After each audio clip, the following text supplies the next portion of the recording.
महाराजांचा जन्म षष्टीला, जनार्दन महाराजांचं दर्शन षष्टीला, दत्तात्रयांचं बी दर्शन षष्टीला, एकनाथ महाराजांनी ते षष्टीला अशी षष्टी. एका षष्टीला एकनाथ महाराजांनी देवा ठेवला.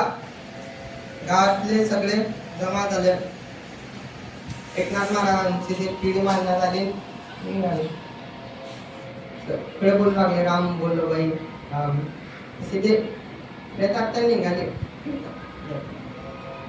जाता जाता पुढे त्या खांडेकरांनी बोलू लागले. पहिला दुसरा म्हणे, दुसरा तिसरा म्हणे, अहो हे यांनी आपल्याला कधी राम राम घालला नाही, कधी चहा पाजली नाही, कधी बोलले नाही, आणि जाताना आपल्याच खांद्यावर जाता येत नाही हो. एकनाथ महाराजांना ते सहन नाही झालं. एकनाथ महाराज तिथे उठून बसले आणि म्हणा पंथ. एकनाथ महाराज तिथे उठून स्वतः चालत चालत एकनाथ महाराज अजून 1 वर्ष झाले पुढच्या षष्टीला वापस देवा ठेवला.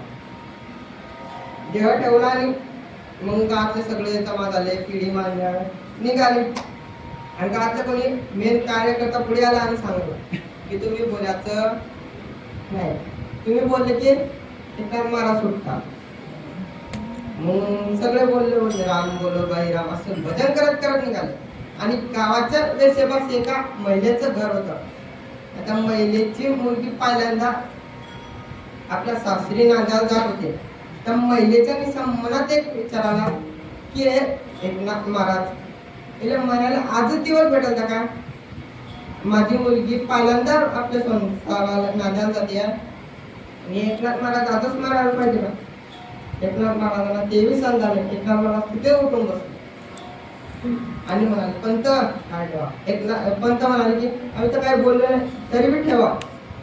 एकनाथ महाराज स्वतः चालत चालत आपल्या आणि आणखी 1 वर्ष जगले. आणि तिसऱ्या षष्टीला एकनाथ महाराजांना माहित पडले की आता कोणीच येणार, म्हणून एकनाथ महाराज स्वतः हातात गळ्यामध्ये मेना आणि हातात चिपळा भजन करत करत गोदावरीच्या पात्रात जाऊन